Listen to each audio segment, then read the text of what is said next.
أهلاً بالجميع.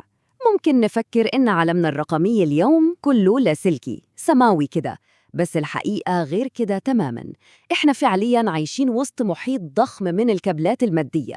اليوم رح نكتشف قصة بطل يمكن محدش بياخد باله منه، بطل بيربط عالمنا كله ببعضه، كابل الزوج الملتوي أو التويستد بير. الموضوع مش سحر خالص، دي بنية تحتية جبارة. ورا كل كليك، ورا كل داونلود بنعمله، في رحلة مادية حقيقية بتحصل بسرعة تكاد تكون بسرعة الضوء.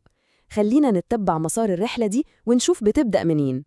طيب، رحلتنا هتبدأ من المكان اللي كلنا نعرفه، من الأجهزة اللي بنستخدمها كل يوم، أو زي ما بيسموها في عالم الشبكات حافة الشبكة. كل الأجهزة دي من الكمبيوتر المكتبي للثلاجة الذكية ليها اسم تقني وهو الأنظمة الطرفية أو hosts. دي هي نقطة البداية ونقطة النهاية لأي بيانات بتتحرك على الشبكة الواسعة دي. طيب تمام، عندنا كل الأجهزة دي، بس السؤال الأهم، إزاي بترتبط ببعضها بشكل فيزيائي؟ إزاي البيانات بتنتقل من جهاز للتاني؟ فكرة حياة البت دي بتخلي الموضوع ملموس أكتر. تخيلوا إنه كل معلومة مهما كانت صغيرة هي زي مسافر صغير بيقطع رحلة ملحمية عبر شبكة معقدة من الأسلاك والراوترات عشان يوصل لوجهته. وهنا يجي التعريف الرسمي. الوسائط المادية دي ببساطة هي الطرق السريعة اللي بياناتنا بتمشي عليها.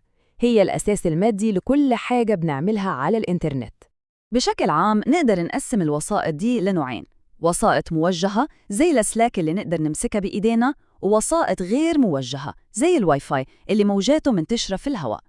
اليوم تركيزنا حيكون على نوع محدد ومهم جدا من الوسائط الموجهة. وهنا نوصل لصلب موضوعنا. أكثر أنواع التوصيلات المادية انتشاراً في العالم، واللي غالباً ما حدش بيفكر فيه كتير، كابل الزوج الملتوي. التصميم بسيط لدرجة مش معقولة، مجرد سلكين نحاس معزولين وملفوفين حوالين بعض. الفكرة دي اللي عمرها أكثر من 100 سنة لسه لحد النهاردة بتشكل العمود الفقري لشبكات كتير جداً بنستخدمها. وده هو السؤال المهم. اللفة دي مش شكل جمالي ولا الصدفة، دي هي سر نجاح الكابل ده كله.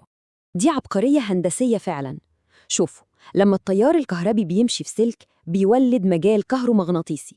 اللفة الحلزونية دي بتخلي المجالات اللي طالعة من السلكين يلغوا بعض، وبكده الإشارة بتفضل نقية ومحمية من أي تشويش خارجي، وفي نفس الوقت هي نفسها مش بتشوش على الكابلات اللي جنبها. باختصار، اللفة دي هي اللي بتحافظ على سلامة البيانات. والمدهش فعلاً هو قد إيه الكيبل ده متعدد الاستخدامات. يعني بيدعم كل حاجة، من خطوط التليفون القديمة البطيئة جداً لغاية شبكات الإيثرنت الخارقة اليوم اللي سرعتها بتوصل ل10 جيجا بت في الثانية. ده يورينا قد إيه هو مرن وقدر يتطور مع الزمن. طيب، ليه التكنولوجيا اللي تبان قديمة دي مسيطرة للدرجة دي؟ الجواب في 3 كلمات: رخيص، وسهل التركيب، وموجود أصلاً في كل مكان. دي معادلة صعب جداً أي تكنولوجيا جديدة تنافسها. وعشان نقدر قيمة الزوج الملتوي ده أكتر، خلينا نلقي نظرة سريعة على منافسينا الأساسيين في عالم الكابلات. ده كابل الدش والإنترنت اللي كتير مننا يعرفوا. بفضل طبقات الحماية اللي فيه، هو بيقدر يقاوم التشويش بشكل أفضل من الزوج الملتوي، وده بيخليه يوصل لسرعات أعلى والمسافات أبعد. وهنا بقى ندخل على المستقبل. الألياف الضوئية مش بتستخدم كهرباء أصلاً، دي بتستخدم ضوء، وده بيخليها محصنة تماماً ضد أي تداخل كهرومغناطيسي، وقادرة تنقل كمية بيانات مهولة بسرعات خرافية. دي هي العمود الفقري للإنترنت العالمي. بعد ما شفنا التقنيات المتقدمة دي، ممكن أي حد يفكر إن خلاص أيام الزوج الملتوي انتهت، لكن الحقيقة مختلفة تماماً. الجملة دي بتلخص القصة كلها. في الوقت اللي الكل كان بيراهن إن الألياف الضوئية هتقضي عليه، الزوج الملتوي أثبت قدرة مدهشة على الصمود والتطور. والسر هو الرقم ده. بفضل التحسينات الهندسية المستمرة زي معيار كاتيجوري 6A، الكابل النحاسي ده بقى يقدر ينقل بيانات بسرعة توصل ل10 جيجا بت في الثانية لمسافة 100 متر. ده بيغير تماماً فكرة إنه مجرد تكنولوجيا قديمة وبطيئة.